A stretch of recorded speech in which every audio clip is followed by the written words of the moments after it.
Dr. Alonso, you had mentioned the funding for the contact tracers. Is it going to go away beginning of? Say it again? When is the funding for contact tracers going away? Our funding from the state is stopping on November 30th. Okay, on November. So we are prepared to continue having these people working. We have actually added, we want to hire more people. We want to keep the contact tracing effective. We want to maintain those people that we have. We're talking weekly on our calls with the state to see what can be done and where can they get funding from. They're looking at the CDC, they're looking at other areas, but definitely a big concern for the entire state. I'm very happy that the state Surgeon General has extended the emergency order for another 60 days, so at least we have through December.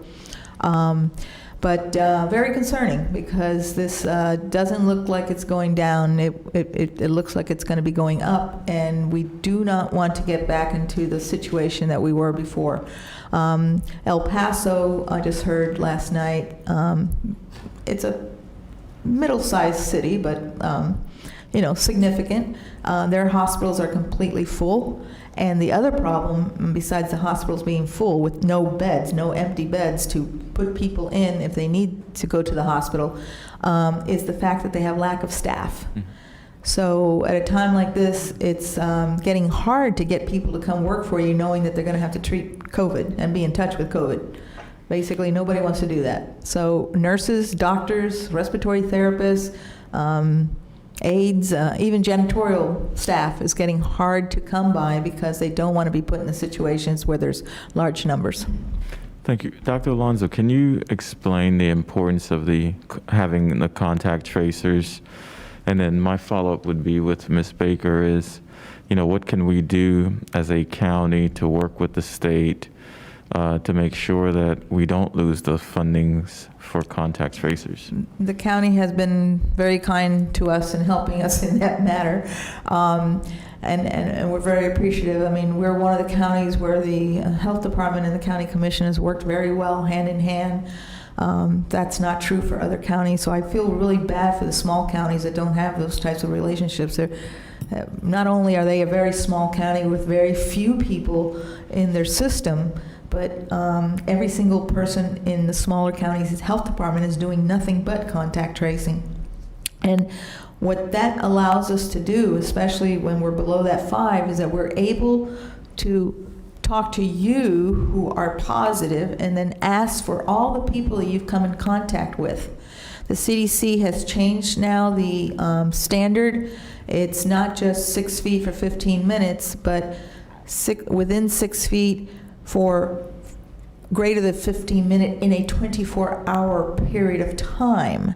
So they're going to add up. So if that's going to change a lot, especially for the athletes who are in contact for the whole game. So they would definitely then have to quarantine all those people that you as the individual, you're the index case, you tell me all the people you've been around for the last 2 days since you started getting your symptoms, and we go out and reach out to each one of them. That's what we're doing at the schools. So for every child that is positive, we have to identify all those people that are around the child itself or the teachers, and then contact those people that are in that immediate circle. And it's not just school or work. We also have to look into what gym did you go to, what restaurant did you go to, what church do you go to, and how long are you in those places, what was the condition of your mask or not mask. So there's a lot of questions that go into it. It's a long 4-page questionnaire that we go through asking all those particular questions to see then if those people need to quarantine. So we isolate the index case, the one that's actually positive, and we quarantine for 14 days those people. And some of the misunderstanding is that when we tell a person to quarantine, they have to stay the 14 days in quarantine because you could become positive within that window of 14 days. So even if you test negative, we're still recommending that you stay in quarantine because you could become positive at any point.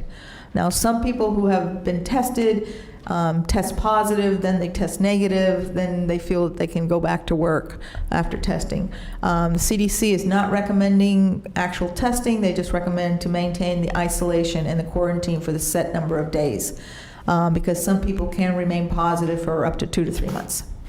Okay, thank you. Ms. Baker, to me, this would be a devastating blow to, the residents of Palm Beach County. Do we have what can we do working with legislative affairs to make sure that we don't lose these fundings from the state of Florida? We can definitely work with our legislative, our congressional as well as our legislative group, and request that the state not cut us, but to also press upon our congressional folks that we need further assistance. I want to point out that this board has authorized us to work with DOH. We've set aside $1 million.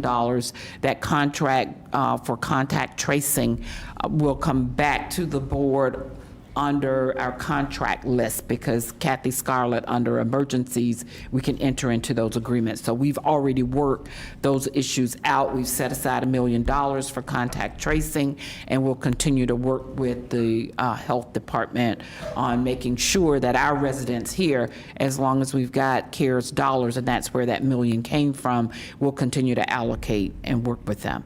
But yes, it is the state's responsibility to fund this. However, we can't just wait on the state if we've got the dollars here. And that's how we're working with DOH at this point.